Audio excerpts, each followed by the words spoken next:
Hello friends, आज हम लोग पढ़ेंगे मेंस्ट्रुअल साइकिल के बारे में। मेंस्ट्रुअल साइकिल में हम लोग जानेंगे कि मेंस्ट्रुअल साइकिल क्या होता है, इसमें कौन कौन से हार्मोन्स होते हैं जो रिस्पॉन्सिबल होते हैं मेंस्ट्रुअल साइकिल के लिए, कौन से हार्मोन कब इंक्रीज होता है, कब डिक्रीज होता है, ये सब जानेंगे हम लोग इस वीडियो में। तो इसमें सबसे पहले हम लोग देखेंगे डेफिनेशन के बारे में, डायग्रामेटिक रिप्रेजेंटेशन देखेंगे और चेंजेस देखेंगे कि जो मेंस्ट्रुअल साइकिल होता है उसके दौरान कौन कौन से चेंजेस होते हैं हमारे बॉडी में। तो सबसे पहले आता है ओवेरियन चेंज आता है और यूटेराइन चेंजेस आता है। उसमें भी हम लोग देखेंगे कि कितने लॉन्ग जब साइकिल होता है तो फिजियोलॉजिकल कंडीशन में कितने दिन का साइकिल होता है और पैथोलॉजिकल कंडीशन में कितने दिन का साइकिल होता है। इसमें हम लोग देखेंगे कि हमारा जो ओवम होता है कैसे अपने आप को मेच्योर करता है फर्टिलाइजेशन के लिए। और इसमें हम लोग देखेंगे नॉर्मल फिजियोलॉजी के बारे में, हमारा जो यूट्रस होता है नॉर्मली कैसे वर्क करता है इसके भी बारे में देखेंगे। तो चलिए वीडियो को स्टार्ट करते हैं। स्टार्ट करने से पहले मैं आप लोगों को बता दूं कि अब तक आप लोग चैनल को सब्सक्राइब नहीं किए हैं तो प्लीज़ सब्सक्राइब कीजिए ताकि आप लोगों को नया वीडियो मिल सके। तो चलिए वीडियो को स्टार्ट करते हैं। इसमें सबसे पहले जानेंगे हम लोग डेफिनेशन के बारे में। तो मेंस्ट्रुअल साइकिल का डेफिनेशन क्या होता है कि ये एक साइक्लिक इवेंट होता है। एक फर्टाइल फीमेल के अंदर एक साइक्लिक इवेंट होता है। साइक्लिक इवेंट क्यों होता है? क्योंकि जो मेंस्ट्रुअल साइकिल होता है, मान लो किसी फीमेल के अंदर मेंस्ट्रुअल साइकिल एक से स्टार्ट होता है तो फिर से वो एक पे ही जाके ख़त्म हो जाता है, यानी एक साइक्लिक मैनर में चलता है, इसलिए इसको साइक्लिक इवेंट बोला गया है। और एक ये जो हमारे बॉडी में होता है ये, इसमें भी फिजियोलॉजिकल चेंजेज होते हैं। जो फिजियोलॉजिकल चेंजेज होते हैं वो भी रिदमिकली सीरीज में चलते हैं, यानी एक उनका भी एक रिदमिक रिधिम है उस सीरीज में, मैनर में वो हमारे बॉडी में चेंजेज होते रहते हैं। और वो जो चेंजेस होते हैं, जो मेंस्ट्रुअल साइकिल के दौरान कोई भी चेंजेज हो रहे हैं रिदमिक मैनर में, वो भी कंट्रोल में होते हैं इंडोक्राइन सिस्टम के। इंडोक्राइन सिस्टम क्या होता है? इंडोक्राइन सिस्टम में हम लोग इंडोक्राइन ग्लैंड्स के बारे में पढ़ते हैं जो कि हार्मोन से सिक्रीट करते हैं। यानी एक मान लो ये ग्लैंड है, ये हार्मोन सिक्रीट किया डायरेक्टली ब्लड स्ट्रीम में। ये आर्टरी है, इसमें ब्लड है, इसमें डायरेक्टली ये सिक्रीट किया अपना हार्मोन, तो इसको हम लोग बोलेंगे इंडोक्राइन ग्लैंड। और एक्सोक्राइन ग्लैंड क्या होता है? जो अपना हार्मोन वहीं जहाँ पे सिक्रीट करता है और वहीं पे वर्क हो जाता है। और ये जो सिक्रेट करते हैं वो डक्ट के थ्रू सिक्रेट करते हैं। जैसे में हमारा यहाँ पे आप देख सकते हो कि जो डाइजेस्टिव ट्रैक होता है उसमें जो ग्लैंड्स होते हैं वो उसमें डक्ट्स होते हैं, ऐसे डक्ट्स होते हैं। और इनमें सेल्स होते हैं जो कि हार्मोन्स सिक्रीट करते हैं और डक्ट के थ्रू वो हार्मोन बाहर आता है और वो अपना वर्क करता है, जहाँ पे सिक्रीट होता है वहीं पे वर्क करता है, तो उसको एक्सोक्राइन ग्लैंड बोलते हैं। तो इसलिए इसको एंडोक्राइन ग्लैंड बोला गया है क्योंकि ये डायरेक्टली अपना जो हार्मोन होता है ब्लड में सिक्रीट करता है और एक्शन करवाता है। अब हम ड्यूरेशन की बात करें कि कितने दिन तक ये मेंस्ट्रुअल साइकिल चलता है, तो इसका नॉर्मल ड्यूरेशन जो होता है 28 दिनों का होता है। नॉर्मली 28 दिन तक, 28 दिनों का ये ड्यूरेशन होता है। इसमें भी अगर नॉर्मल फिजियोलॉजिकल कंडीशन में देखा जाए तो ये 20 से 40 दिन तक वेरी कर सकता है। यानी किसी फीमेल के अंदर 20 दिन से स्टार्ट 20 दिन तक हो सकता है, किसी के अंदर 30 दिन तक हो सकता है और किसी के अंदर 40 डेज तक हो सकता है। अगर किसी फीमेल के अंदर 20 डेज से कम, 20 डेज से कम यानी मान लो 19 दिन हो रहा है, या किसी फीमेल के अंदर 41 डेज हो रहा है या 42 डेज हो रहा है, 42 डेज हो रहा है, 45 डेज हो रहा है, तो वो एक पैथोलॉजिकल कंडीशन है जिसमें डॉक्टर से सलाह लेने की आवश्यकता होती है। तो अब बात करते हैं इसमें डायग्रामेटिक रिप्रेजेंटेशन के बारे में। तो डायग्रामेटिक रिप्रेजेंटेशन में जैसे में आप देख पा रहे हैं कि यहाँ पे डायग्राम एक दिखाया गया है मेंस्ट्रुअल साइकिल का। इसमें आप देख पा रहे हैं कि यहाँ पे नंबरिंग किया गया 1 2 3 4 5 6 7 उसके बाद से ये एक मैनर में 30 दिनों तक 28 दिनों तक चल रहा है। एक मैनर में 28 दिनों तक चल रहा है जिसमें हमारा सबसे पहले आता है मेंस्ट्रुएशन, जिसमें आप यहाँ पे देख पा रहे हैं कि यहाँ पे मेंस्ट्रुएशन सबसे पहले आता है।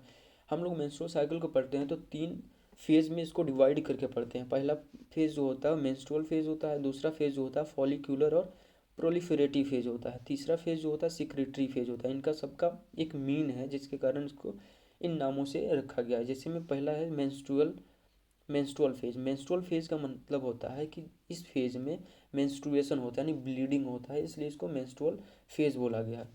इसमें है दूसरी फेज़ जो है वो प्रोलिफेरेटिव फेज़ है और फॉलिक्यूलर फेज़ है। प्रोलिफेरेटिव और फॉलिक्यूलर फेज़ का मतलब है कि जो हमारे ओवरी होती है उसमें फॉलिकल्स प्रेजेंट होती है, फॉलिकल्स। इसमें वो ओवम है, ओवम के सराउंडिंग जो सेल्स होते हैं और इसको फॉलिकल बोलते हैं। जैसे मैं आपको नेक्स्ट पिक्चर में अभी दिखाते हैं हम, तो इसको फॉलिकल बोलते हैं। उस सेल में ये फॉलिकुलर ग्रोथ होता है, इसमें ग्रोथ होता है और ये बड़ा होता जाता है और ग्रेफियन फॉलिकल बनाता है।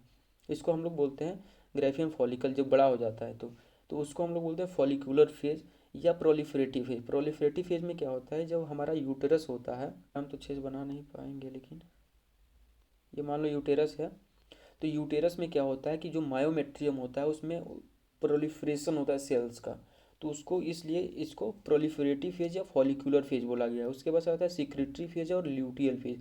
सिक्रेटरी फेज और ल्यूटियल फेज का मतलब है कि इस फेज में सिक्रीशन हमारे होते हैं, यानी हॉर्मोन्स का सिक्रीशन होता है, और ल्यूटियल जो ग्लैंड होता है, टेम्परेरी ग्लैंड, उसका फॉर्मेशन होता है। जैसे मैं आपको इसमें दिख रहा होगा कि यहाँ पे जो 1 से 7 डेज होता है, इस दौरान हमारा मेंस्ट्रुएशन होता है, यानी ब्लीडिंग होता है। ये मतलब फिक्स नहीं है कि 1 से 7 डेज तक ही होगा, इसमें हो किसी फीमेल को 3 डेज हो सकता है, 4 डेज हो सकता है, 5 डेज हो सकता है, ये वेरीज करते रहता है, यानी एक रेंज बनाएगा कि इतने बीच में हमारा जो होता है ब्लीडिंग होता है, यानी ब्लीडिंग फेज ही होता है और मेंस्ट्रुएशन फेज होता है। उसके बाद आता है प्रोलिफरेटिव फेज, जो 8 से 12 के बीच में प्रोलिफरेटिव फेज होता है। इसमें हमारा जो होता है प्रोलिफरेटिव और हमारा जो होता है वो फॉलिकुलर फेज होता है। इसमें फॉलिकल जो होता है ग्रो करता है, और उसके साथ ही साथ दोनों एक साथ चलते हैं, फॉलिकुलर ग्रोथ और जो होता है हमारा मायोमेट्रियम जो होता है, इंडोमेट्रियम, उसका भी ग्रोथ साथ में ही चलता है। ठीक, इसलिए इसको फॉलिकुलर फेज और प्रोलिफरेटिव फेज बोला गया है। ये चलता है 8 से 12 12 और 13-14 के डेज तक ही चलता है। ठीक, और ओवुलेशन का डेज जो होता है वो 13 से 15 के बीच में होता है, यानी ये ओवुलेशन जो होगा वो 14 डेज को भी हो सकता है, 13 को भी हो सकता है और 15 को भी हो सकता है ओवुलेशन। उसके बाद हमारा आता है सिक्रेटरी फेज। सिक्रेटरी फेज में क्या होता है कि ओवम रिलीज होने के बाद से ल्यूटियल का फॉर्मेशन होता है।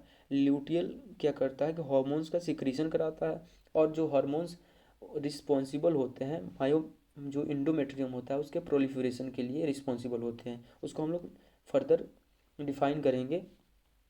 अब हम लोग बात करते हैं इसमें नॉर्मल फिजियोलॉजी के बारे में कि नॉर्मली हमारा यूटरस कैसे होता है, इसमें कौन कौन से इसमें स्ट्रक्चर प्रेजेंट होते हैं। तो जैसे में आप देख सकते हैं ये यूटरस है, यूटेरस में यूटेरस में आप यहाँ पे देख पा रहे हैं कि ये ओवरी है हमारा, दोनों साइड में ये ओवरी है, और ये जो इधर गया है इस साइड में ये फैलोपियन ट्यूब है दोनों साइड में, और ये हमारा स्ट्रक्चर यूटेरस में ये फंडस है, ऊपर वाला पोर्शन जो फंडस है, और नीचे वाला ये वाला जो आपको पोर्शन दिख रहा है ये सर्विक्स है, और नीचे वाला जो दिख रहा है ये विजाइना है। और इसमें भी जो लेयर्स दिख रहे हैं, ये जो यूटेरस के लेयर दिख रहे हैं, आउटर जो लेयर है ये आपका है पेरीमेट्रियम। ये आउटर जो लेयर दिख रहा है वो पेरीमेट्रियम है, जो बीच वाला ज़्यादा मोटा वाला लेयर दिख रहा है मस्कुलर लेयर, ये हमारा मायोमेट्रियम। और जो अंदर पतला सा लेयर दिख रहा है ये है हमारा इंडोमेट्रियम। इंडोमेट्रियम में ही प्रोलिफरेशन होता है जब मेंस्ट्रुअल साइकिल स्टार्ट होता है। तो उसके बाद से आता है हमारा ओवरी। जैसे में ओवरी में आप स्ट्रक्चर देख पा रहे हैं, इसको हम लोग जूम करके लगाए हैं, तो ओवरी में यहाँ पे देख पा रहे हैं कि यहाँ पे जो छोटे छोटे देख रहे हैं प्राइमोडियल फॉलिकल्स हैं, ये ग्रो कर रहे हैं, प्राइमरी फॉलिकल, सेकेंडरी फॉलिकल, उसके बाद से ग्रेफियन फॉलिकल। ग्रेफियन फॉलिकल से एक जो होता है रिलीज होता है, रैप्चर होता है, और यहाँ पे हिमोरेजिकम बन जाता है, यानी ल्यूटियल का फॉर्मेशन होना स्टार्ट हो जाता है। ठीक, अब हम लोग बात करते हैं इसमें एक एक करके कि कौन किस फेज में कौन सा प्रोसेस होता है। अब चेंजेज की बात करें कि मेंस्ट्रुअल साइकिल के दौरान हमारे बॉडी में क्या क्या चेंजेज होते हैं, तो इसमें सबसे पहला है ओवेरियन चेंजेस और यूटेराइन चेंजेज। ओवेरी में क्या क्या चेंजेस होते हैं और यूटेरस में कौन कौन से चेंजेज होते हैं। ये दोनों चेंजेस होते हैं वो साथ साथ चलते हैं, यानी ओवरी में चेंजेस जो होता है वो, और यूटेरस में जो जो चेंजेस होते हैं वो दोनों साइमल्टेनियसली एक साथ ही चलते हैं। इस लाइन में यही लिखा गया है। ठीक, नीचे का पिक्चर में जो देख रहे हैं यहाँ पे आप देख पा रहे हैं, जहाँ पे ये जो लेयर है, ये वाला लेयर जो दिख रहे हैं, ये हमारा इंडोमेट्रियल का लेयर है। इसमें ये दिखाया गया है कि जो स्टार्टिंग के 1 से 5 डेज के बीच में जो लेयर होता है मेंस्ट्रुअल फेज में होता है, उस टाइम पे ये लेयर टूट के गिर गया होता है। ठीक, इसमें जो होता है लेयर पतला रहता है, और लेकिन प्रोलिफरेटिव फेज में आप देखेंगे तो थोड़ा थोड़ा प्रोलिफरेट करके मोटा लेयर होते जा रहा है, और सिक्रेटरी फेज तक पहुँचते टाइम तक ये पूरा अपने पीक लेवल पे पहुंच जाता है। इसके बाद से फिर से 28 दिन हो गया, उसके बाद से फिर से 1 to 5 डेज यहाँ पे चलेगा, तो ये जो लेयर बना था वो टूट के एक्सक्रीट आउट हो जाएगा। ब्लीडिंग और ब्लड और टिश्यूज फ्लूइड, सीरस फ्लूइड के साथ में ये विजाइना के थ्रू एक्सक्रीट आउट हो जाता है बॉडी से, वही हमारा मेंस्ट्रुअल ब्लीडिंग होता है या मेंस्ट्रुएशन वही कहलाता है। यहाँ पे फिर से हमारा जो लेयर हो जाएगा पतला हो जाएगा। ठीक, इसके बाद से हम लोग देखते हैं इसमें हम लोग देखेंगे ओवेरियन चेंजेस। ओवेरियन चेंजेस में क्या क्या होता है, इसमें सबसे पहले हम लोग देखते हैं फॉलिक्यूलर फेज। फॉलिक्यूलर फेज में क्या होता है कि फॉलिकल ग्रो करता है। उससे पहले हम लोग देखेंगे कि ओवरीज कितने पार्ट में डिवाइडेड है। तो ये हमारा ओवरी, एक ओवरी को लिया गया है। इसमें आप लोग देख सकते हैं ये जो आउटर लेयर दिख रहा है आपको, ये वाला पोर्शन, तो इसमें ये वाला जो पोर्शन आपको चारों तरफ दिख रहे हैं ये आपका कॉर्टेक्स है। ठीक, जैसे में किडनी में होता है ना कॉर्टेक्स और मेडुला, इसमें भी ऐसे ही है। ये वाला साइड वाला जो है, साइड वाला ये कॉर्टेक्स है, और ये वाला जो पोर्शन दिख रहा है आपको मेडुला है। ठीक, तो इसमें जो मेडुला होता है उसमें स्ट्रोमा होता है, यानी कनेक्टिव टिश्यूज़ होते हैं और ब्लड वेसल्स होते हैं। इसमें ये जो कॉर्टेक्स है इसमें हमारे जो होते हैं ब्लड वेसल्स होते हैं, नर्व्स मतलब नर्व्स होते हैं, और कनेक्टिव टिश्यूज़ होते हैं, सेल्स होते हैं, epithelial cells, special types of. अब बात करें हम कि ये इसमें इसके कॉर्टेक्स में क्या क्या प्रेजेंट होता है, तो इसका जो कॉर्टेक्स होता है इसमें हमारे जो भी होते हैं वो फॉलिकल्स होते हैं। फॉलिकल्स या तो ग्रोइंग फॉलिकल्स हो रहे होते हैं या प्राइमोर्डियल फॉलिकल्स प्रेजेंट होते हैं। जी, जो ये एग्स होते हैं वो फीमेल के ओवरीज में प्रेजेंट होते हैं ड्यूरिंग फीटल लाइफ में ही ये प्रेजेंट होते हैं। जब बेबी ग्रो कर रही होती है फीटस में मदर के, तो उसी टाइम पे उसके ओवरी में फिक्स अमाउंट ऑफ, ये जो फिक्स अमाउंट ऑफ एग होते हैं वो प्रेजेंट होते हैं ऑलरेडी। उसके बाद से जब वो मेच्योर हो जाती है यानी प्यूबर्टी होती है, तो उसके बाद से ये सब जो फॉलिकल्स होते हैं वो ग्रो करना स्टार्ट करते हैं और मेंस्ट्रुएशन स्टार्ट होता है 13 to 14 के एज के बीच में। ठीक, तो जैसे में आप यहाँ पे देख पा रहे हैं कि जो आउटर सरफेस यानी कॉर्टेक्स है, इसमें सबसे पहला जो है वो प्राइमोर्डियल फॉलिकल है। प्राइमोर्डियल फॉलिकल जो होता है वो ग्रो करता है और प्राइमरी फॉलिकल का फॉर्मेशन करता है। यहाँ पे जो होता है एफएसएच जो होता है, एफएसएच जो होता है एक हार्मोन होता है, फॉलिक्यूलर स्टिमुलेटिंग हार्मोन, जो कि हाइपोथैलेमस से रिलीज़ किया जाता है। हाइपोथैलेमस जो होता है वो मास्टर रेगुलेटर होता है एंडोक्राइन सिस्टम का। वो क्या करता है, वो रिलीज़ करता है गोनेडोट्रोपिन रिलीजिंग हार्मोन्स, जो कि एक्ट करता है पिट्यूटरी पे, और पिट्यूटरी रिलीज करता है एफएसएच और एलएच। एलएच जो होता है ल्यूटिनाइजिंग हार्मोन होता है, और एफएसएच जो होता है वो फॉलिकुलर स्टिमुलेटिंग हार्मोन होता है। मेनली ये एलएच को हम लोग मेल हार्मोन बोलते हैं, एफएसएच को फीमेल हार्मोन। लेकिन जो मेल और फीमेल जो हार्मोन होता है दोनों, ये दोनों फीमेल और मेल दोनों में रिलीज होता है। लेकिन ये डिपेंड करता है कि किस में कौन से किस हार्मोन का क्वांटिटी कितना है। ठीक, तो अब हम लोग इसमें देखते हैं कि फॉलिकुलर ग्रोथ कैसे ग्रो करता है और किस फॉलिकल पे कौन सा हार्मोन एक्ट करता है। तो इसमें जो प्राइमोर्डियल फॉलिकल है इस पर किसी हार्मोन का एक्शन नहीं होता है, ये सराउंडिंग प्रोस्टाग्लैंडियंस के थ्रू ये कन्वर्ट होता है प्राइमरी फॉलिकल्स में। प्राइमरी फॉलिकल होता है कि एक मान लो ये ओबम है, ओबम के सराउंडिंग में एक special type of epithelial cells surrounding करती है। ठीक, इसको हम लोग बोलते हैं ग्रेनुलोजा सेल्स, ग्रेनुलोजा सेल्स को बोलते हैं। ठीक, ये सराउंडिंग में जो सेल्स होती है उसको ग्रेनुलोजा सेल्स बोलते हैं। जहाँ जैसे में आप यहाँ पे देख पा रहे हैं, इसमें भी ग्रेफियन फॉलिकल में भी, या इसमें भी देख पा रहे हैं साइड में जो दो छोटे छोटे सेल्स हैं वो उसको हम लोग बोलते हैं ग्रेनुलोजा सेल्स। ग्रेनुलोजा सेल्स जब ज़्यादा एकुमुलेट होने लगते हैं तो उसको वो बनाते हैं प्राइमरी फॉलिकल्स। प्राइमरी फॉलिकल्स पे ही एफएसएच का एक्शन होता है। एफएसएच का ये होता है फॉलिकुलर स्टिमुलेटिंग हार्मोन्स। ये क्या करते हैं, फॉलिकल को स्टिमुलेट करते हैं ग्रोथ के लिए। ठीक, तो ये जो प्राइमरी था वो कन्वर्ट होता है सेकेंडरी फॉलिकल में, सेकेंडरी फॉलिकल में कन्वर्ट होता है। ठीक, जैसे मैं आप यहाँ पे देख पा रहे हैं कि यहाँ पे वेसिकुलर फॉलिकल भी दिखाया गया है, इसमें कन्वर्ट होता है, या इसको हम लोग सेकेंडरी फॉलिकल भी बोलते हैं। इसके सराउंडिंग में क्या होता है कि एक ओवम अंदर जो होता है, एक ओवम होता है, उसके सराउंडिंग में ग्रेनुलोजा सेल्स का नेट लाइक स्ट्रक्चर होता है, और उसके सराउंडिंग में एक कनेक्टिव टिश्यूज के स्पेशल टाइप ऑफ सेल्स जो होते हैं वो सराउंड करते हैं, जिसको हम लोग बोलते हैं थीका सेल। थीका सेल जो होता है, थीका एक्सटर्ना और थीका इंटरना सेल से घिरा होता है। ठीक, इसमें भी प्रॉपर्टीज़ होती है हार्मोन सिक्रीट करने की। ये एक हार्मोन सिक्रीट करता है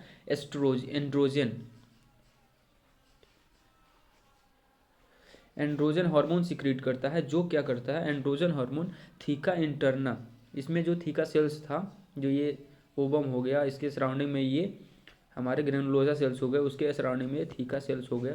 थीका सेल्स के भी दो लेयर्स होते हैं, थीका इंटरना, थीका एक्सटर्ना। जो इंटरना थीका होता है वो सिक्रेट करता है एंड्रोजन। एंड्रोजन जो हार्मोन होता है वो ग्रेनुलोसा सेल्स में जाके इस्ट्रोजन में कन्वर्ट हो जाता है, जो कि एक फीमेल हार्मोन होता है। और वो क्या कराता है, इसका मेन एक्शन होता है यूटेरस में। इसको फर्दर हम लोग आगे देखेंगे कि एंड्रोजन कैसे वर्क करता है यूटेरस में। लेकिन यहाँ पे अभी तक हम लोग ये देखें कि सेकेंडरी फॉलिकल का ग्रोथ हो गया। सेकेंडरी फॉलिकल के बाद से क्या होता है, इसी फॉलिकल में एक और लेयर का फॉर्मेशन होता है जिसको बोलते हैं जोना पेलुसोडा।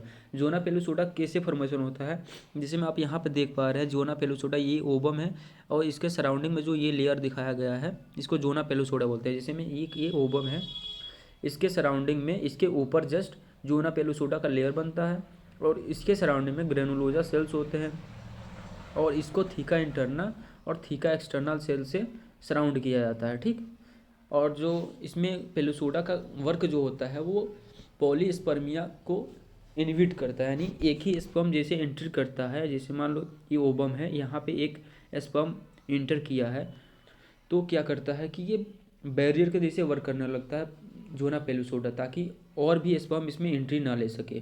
ठीक, केवल एक ही स्पर्म इसमें एंट्री ले सके, इसीलिए इसमें जोना पेलुसोडा का फॉर्मेशन होता है। ठीक, उसके आगे हम लोग देखेंगे कि जब पूरी मेच्योर जो फॉलिकल होती है उसको बोलते हैं ग्रेफियन फॉलिकल। ग्रेफियन फॉलिकल में क्या होता है कि ये ओबम हो गया, ओबम के सराउंडिंग में ग्लोमेरुलोसा सेल्स हो गए। इसके पहले एक पेलुसोडा था, पेलुसोडा लेयर, उसके बाद से ग्लोमेरुलोसा सेल्स है। उसके बाद से क्या होता है कि यहाँ पे कलेक्शन बहुत ज़्यादा हो जाता है ग्लोमेरुलोसा सेल्स का, लेकिन बीच में जो होता है कुछ स्पेस खाली हो जाता है, इसको एंट्रम बोलते हैं। ठीक, और उसके सराउंडिंग में हमारा थीका एक्सटर्ना और थीका इंटरना सेल्स हमारे सराउंड करते हैं। ठीक, और इसमें कुछ हार्मोन्स भी स्टोर हो जाते हैं और कुछ फ्लूइड्स भी स्टोर हो जाते हैं। और यहाँ पे क्या होता है, सडन हार्मोनल चेंजेस होते हैं। नॉर्मली क्या होता है कि जो एस्ट्रोजन होता है फीमेल सेक्स हार्मोन, ये क्या करता है, इनहिबिट करता है LH और FSH के लेवल को through feedback mechanism. Feedback mechanism क्या होता है कि जब एस्ट्रोजन का लेवल इंक्रीज होगा तो LH और FSH का लेवल डिक्रीज हो जाएगा। जब एस्ट्रोजन का लेवल डिक्रीज रहेगा तो LH और FSH का लेवल इंक्रीज हो जाएगा।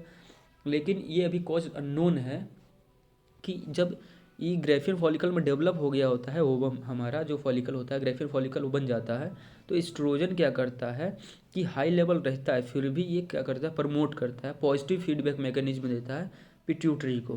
पिट्यूटरी क्या कराता है, FSH का और LH का रिलीज कराता है, जिसको हम लोग फर्दर फिर से आगे देखेंगे ग्राफ को, लेकिन यहाँ पे समझ लेते हैं। तो LH जो होता है वो बहुत हाई अमाउंट में, मतलब कि 5 से 6 गुना ज़्यादा अमाउंट में ये सिक्रीट होता है और इसको रैप्चर कराता है, यानी LH सर्च होता है और इसके कारण यहाँ पे ये रैप्चर हो जाता है और बाहर निकलता है हमारा ये जो ओवम है, बाहर निकल जाता है। बाहर निकलता है तो ये जो बचा हुआ, इसमें जो बचा हुआ जो सेल्स थे ग्रेनुलोसा सेल्स और थीका इंटरना थीका एक्सटर्ना, वो एक टेम्पररी ग्लैंड का फॉर्मेशन करते हैं। पहले तो कॉर्पस हेमोरेजिकम बनाते हैं, उसके बाद से कॉर्पस ल्यूटियम बनाते हैं। ये आपको कॉर्पस ल्यूटियम दिख रहा होगा, ये एक टेम्पररी ग्लैंड होता है 12 से 14 दिनों का। ये सिक्रेट करता है लार्ज अमाउंट ऑफ प्रोजेस्टेरॉन और एस्ट्रोजन का सिक्रीशन कराता है। ठीक, आगे हम लोग देखते हैं। जैसे में हमने पहले बताया था कि जो हम लोग मेंस्ट्रुअल साइकिल को पढ़ते हैं उसको 3 फेज में पढ़ते हैं। 3 फेज में कौन कौन सा, पहला होता है मेंस्ट्रुअल फेज, दूसरा आता है फॉलिकुलर फेज और तीसरा आता है सिक्रेटरी और कॉर्पस ल्यूटियल फेज। ठीक, तो इसमें सबसे पहले हम लोग ने फॉलिकुलर फेज को पढ़ लिया, उसके बाद से हम लोग पढ़ेंगे सिक्रेटरी और ल्यूटियल फेज, उसके लास्ट में हम लोग पढ़ेंगे मेंस्ट्रुअल फेज। तो जो फॉलिकुलर फेज है वो 5 से 14 दिनों तक चलता है, यानी 1 से 4 या 5 दिन तक हमारा मेंस्ट्रुअल फेज चलता है, ब्लीडिंग होता है। उसके बाद से फॉलिकुलर फेज 5 से 14 दिन तक चलता है। अब हम लोग पढ़ने जा रहे हैं सिक्रेटरी और ल्यूटियल फेज को।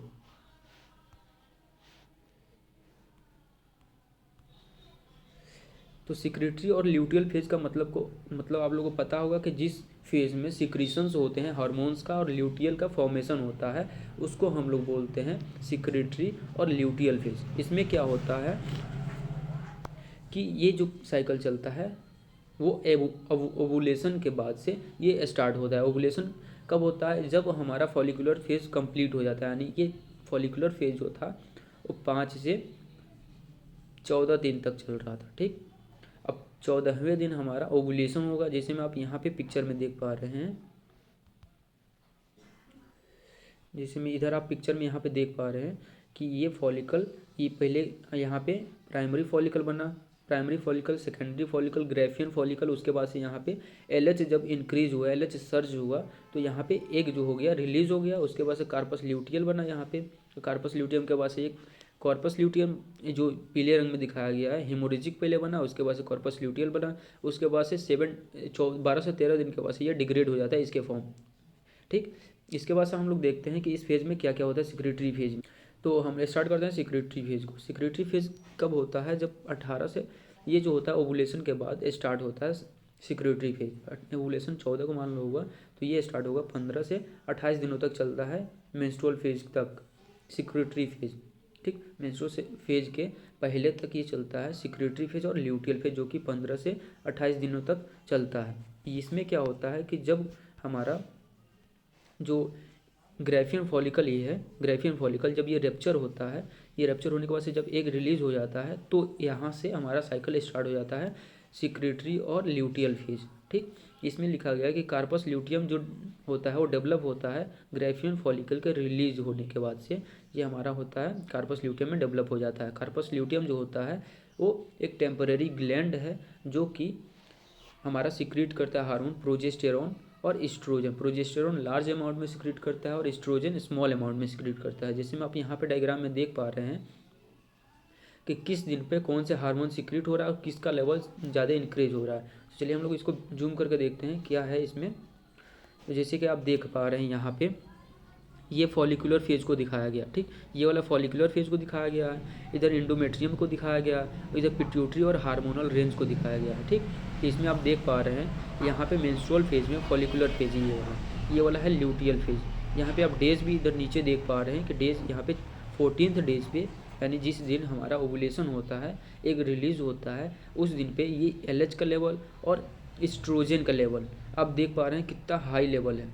एलएच सर्च इसी को बोलते हैं, इतने हाई लेवल एलएच को हम लोग एलएच सर्च बोलते हैं, जो क्या कराता है कि ग्रेफियन फॉलिकल में जो एक पड़ा हुआ है यहाँ पे उसको रिलीज कराता है। जैसे ये रिलीज हुआ तो इसका लेवल होता है डिक्रीज हो जाता है, स्लोली डिक्रीज हो जाता है और अपने नॉर्मल रेंज पे आ जाता है। लेकिन जब डिक्रीज होता है तो यहाँ पे कार्पस ल्यूटियल का फॉर्मेशन हो जाता है। कार्पस ल्यूटियम क्या है? एक टेम्परेरी ग्लैंड है जो कि लार्ज अमाउंट ऑफ प्रोजेस्टेरॉन और स्मॉल अमाउंट ऑफ एस्ट्रोजन को सिक्रीशन कराता है। जैसे मैं देख पा रहा है कि एलएच और एफएसएच का ये वाला डायग्राम ग्राफ है नीचे वाला, और ये वाला जो आपको दिख रहा है येलो, हल्का येलो कलर में, ये वाला है एस्ट्रोजन का, जो कि थोड़ा नीचे है, लेकिन सबसे हाई जो इसमें पीक उठा है वो प्रोजेस्टेरॉन का उठा है, क्योंकि ये जो कार्पस ल्यूटियल होता है ये सबसे ज़्यादा प्रोडक्शन कराता है प्रोजेस्टेरॉन का। ठीक, लेकिन इनिशियल स्टेज में आप देख पा रहे हैं कि एस्ट्रोजन का लेवल बहुत पीक पे पहुंचा है। पीक पे क्यों पहुंचा है? क्योंकि हम लोग ने पहले पढ़ा था जो एस्ट्रोजन होता है वो थीका इंटरनल सेल से सिक्रीट होता है एंड्रोजन के फॉर्म में, और ग्रेनुलोजा सेल्स में जाके ये बन जाता है एस्ट्रोजन के फॉर्म में, इसलिए इसका लेवल यहाँ पे इंक्रीज था। यहाँ पे हम मेट्रियम की, मायोमेट्रियम की बात करें, इंडोमेट्रियम की बात करें, तो यहाँ पे देख पा रहे हैं ये मेंस्ट्रुअल फेज है। मेंस्ट्रुअल फेज इसमें आपको दिख रहा होगा कि यहाँ पे जो हमारे मसल्स जो लेयर्स हैं वो टूट रहे हैं। उसके बाद से मेंस्ट्रुअल के बाद से नॉर्मल लेवल पे अपने आ जा रहे हैं। उसके बाद से जो एस्ट्रोजन जो सीक्रेट कर रहा है ग्रेफियन फॉलिकल ये क्या करता है? प्रमोट करता है प्रोलिफरेशन इंडोमेट्रियम का, इसलिए ये दोनों साथ साथ चल रहा है। ठीक, उसके बाद से जब प्रोजेस्टेरॉन रिलीज होता है तो ये क्या करता है? ये इंडोमेट्रियम का लेयर तो मोटा करता ही है, लेकिन उसमें क्या करता है? कुछ ग्लैंड्स का भी फॉर्मेशन कराता है और न्यू वेसल्स का फॉर्मेशन कराता है, ताकि जो ओवम गया है, रिलीज हुआ है, वो फर्टिलाइज्ड अगर होता है तो उसको न्यूट्रिशन के लिए कुछ ग्लैंड्स जो होते हैं वो इसेंशियल प्रोडक्ट का फॉर्मेशन मतलब रिलीज आउट करते हैं, जिससे उसको न्यूट्रिशन मिलता है ओवम को, और जो ब्लड वेसल्स होती है उसको न्यूट्रिशन प्रोवाइड कराती है, किसी भी चीज़ की डेफिशिएंसी नहीं होने देते हैं। तो ये हम लोग ने समझ लिया। उसके बाद से हम लोग आगे चलते हैं तो यूटेराइन चेंजेस देखते हैं, करते हैं यूटेराइन चेंजेस में। यूटेराइन चेंजेस में क्या है कि प्रोलिफरेटिव फेज है और मेंस्ट्रुअल फेज है। प्रोलिफरेटिव फेज में क्या है कि ये आप देख पा रहे हैं यहाँ पे आप देख पा रहे हैं ये यूटेरस है, यूटेरस की लाइनिंग आप देख पा रहे हैं इंडोमेट्रियम है, ये मायोमेट्रियम है, ये पेरीमेट्रियम है। ये जो इंडोमेट्रियम है इसी में हमारा प्रोलिफरेशन स्टार्ट होता है जब ग्रेफियन फॉलिकल से और प्राइमरी सेकेंडरी फॉलिकल से हमारा एस्ट्रोजन हार्मोन रिलीज हो रहा होता है। तो वो क्या करता है, ये यहाँ पे आपको दिखा रहे हैं, जैसे मैं यहाँ पे आप देख पा रहे हैं कि ये तो मेंस्ट्रुअल फेज हो गया, ये वाला मेंस्ट्रुअल फेज, ठीक। नीचे आपको दिख रहा होगा ये वाला मेंस्ट्रुअल फेज, और ये प्रोलिफरेटिव फेज स्टार्ट हो। प्रोलिफरेटिव फेज में आप देख पा रहे हैं जब यहाँ पे साइज में इंक्रीजमेंट हो रहा है, वो यानी फॉलिकल ग्रो कर रहा है, उस टाइम पे ये जो फॉलिकल से हार्मोन सीक्रेट हो रहे हैं उसके लिए वो क्या करते हैं, वो इंडोमेट्रियम में देखे, जिसमें देख पा रहे हैं रेड कलर में दिखाया गया है कि ग्रो कर रहे हैं, प्रोलिफरेशन करा रहे हैं सेल्स का। और यहाँ पे सबसे पीक लेवल पे जब प्रोलिफरेशन हो जाता है तो हमारा क्या होता है कि एस्ट्रोजन का लेवल डिक्रीज हल्का हो जाता है, प्रोजेस्टेरोन का लेवल इंक्रीज हो जाता है। देख पा रहे हैं कि यहाँ पे FSH और LH का लेवल को यहाँ पे दिखाया गया है, यहाँ पे एस्ट्रोजन और प्रोजेस्टेरोन के लेवल को दिखाया गया है। इनिशियल डेज में 7 से 14 डेज तक आप देख सकते हैं कि 14 या 10 डेज तक यहाँ तक देख सकते हैं कि इसका लेवल जो है FSH और LH का लेवल नॉर्मल है। और यहाँ पे अब नीचे देख सकते हैं ये ऊपर वाला एस्ट्रोजन और नीचे वाला प्रोजेस्टेरोन, एस्ट्रोजन का लेवल हल्का हल्का ऊपर का है, लेकिन प्रोजेस्टेरोन का लेवल डिक्रीज ही होते आया है 14 दिन तक। लेकिन ये 14वें मतलब 14th डे पे एस्ट्रोजन का लेवल थोड़ा सा पीक गया है, उस दिन पे LH सर्च हुआ है, यानी LH का लेवल हाई हुआ है। इस वजह से यहाँ पे आप देख सकते हैं ये जो ओबम था वो रिलीज़ हुआ है ग्रेफियन फॉलिकल से रैप्चर करके। उसके बाद से यहाँ पे देख सकते हैं 28 दिनों तक ये प्रोलिफरेशन कंप्लीट होता है। और अगर इस दौरान अगर हमारा जो ओबम है वो फर्टिलाइज्ड नहीं हुआ, यानी स्पर्म से फर्टिलाइज्ड नहीं हुआ, तो क्या होता है कि FSH जो ये प्रोजेस्टेरोन और एस्ट्रोजन का लेवल था वो डिक्रीज हो जाता है। यहाँ पे देख पा रहे हैं कि ये कार्पस ल्यूटियल डिजनरेट हो रहा है नीचे से, तो इधर देख रहे हैं कि इसका लेवल डिक्रीज हो गया है, इसका लेवल डिक्रीज हो गया प्रोजेस्टेरोन और एस्ट्रोजन का, ठीक। इसके वजह से इसके जो प्रोलिफरेशन हुआ था, नया नया वेसल्स का फॉर्मेशन हुआ था, सेल्स बने थे इंडोमेट्रियम में, वो क्या होते हैं, डिग्रेड होने लगते हैं, ठीक, मतलब टूट के गिरने लगते हैं, ठीक, टूट के गिरने लगते हैं। उसी को हम लोग बोलते हैं मेंस्ट्रुअल फेज बोलते हैं। अब बात करते हैं मेंस्ट्रुअल फेज के बारे में। मेंस्ट्रुअल फेज इसमें क्या होता है कि ओवुलेशन के बाद, जैसे आप देख पा रहे हैं यहाँ पे लिखा है ओवुलेशन के बाद प्रेगनेंसी अगर नहीं होती है, तो जो थिकेंड इंडोमेट्रियम टिश्यू होता है वो क्या होता है कि डाई हो जाता है, मतलब उसमें ब्लड सप्लाई रुक जाता है, और इसके जो वाल होते हैं, जो मतलब नया नया प्रोलिफरेशन सेल्स का हुआ होता है, वो क्या होता है, सेडअप होने लगता है, यानी गिरने लगता है, ये विजाइना के थ्रू एक्सक्रीट आउट होने लगता है। जैसे में आप जूम करने पे यहाँ पे आप देख पा रहे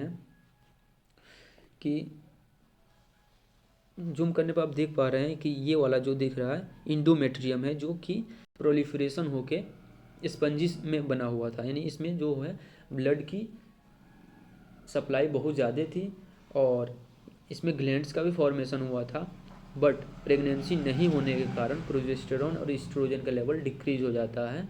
इसके वजह से ये जो इंडोमेट्रियम था ये सेटअप होने लगता है, वेजाइना के थ्रू निकलने लगता है। तो इसी को हम लोग बोलते हैं मेंस्ट्रुएशन और ब्लीडिंग पीरियड। तो ये हमारा था मेंस्ट्रुअल साइकिल के बारे में।